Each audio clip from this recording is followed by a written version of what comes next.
நெல்லை பாசையும் வயதான பாட்டியும் ஒரு சிறுகதை.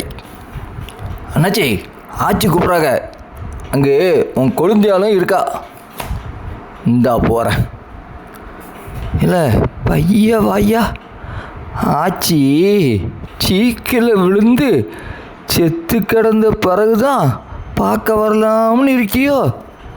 அத்தான் வாங்க, ஆச்சிக்கு யாரையாவது கூப்பிட்டு வச்சு வம்பு வளர்க்குறதே சொல்லியா போச்சு. செத்த மூதி, என்ன பேச்சு பேசுகிற? அந்த வாரியலை எடுத்து 4 சாத்து சாத்துனாதான் நீ அடங்குவ. ஏட்டி மசன்னு நிற்காம மச்சில் காய போட்டிருக்க துணி எடுத்துட்டு வா. ஏன் ஆக்கங்கிட்ட கூவ ஒன்றைத்தானே? உனக்கு ஒரு தடவை சொன்னால் மண்டலை ஏறாதா? போ. பேராண்டி, கறுக்கிற நேரத்தில் எங்கப்பா போகிற? அங்கன போய் என்ன பண்ண போகிற?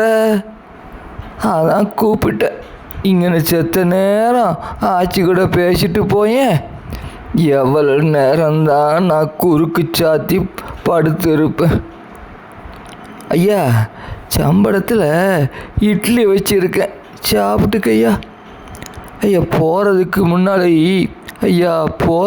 முன்னாடி உங்ககிட்ட பேசுகிற பொம்மை ஒன்று இருக்கிறதா கேள்விப்பட்டேன்.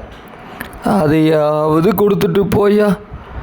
வயசு காலத்தில் அது கூடயாவது பேசிட்டு இருக்க. பேச்சு துணைக்கு ஆள் இல்லாமல் ரொம்ப கஷ்டப்படுறேன் ஐயா.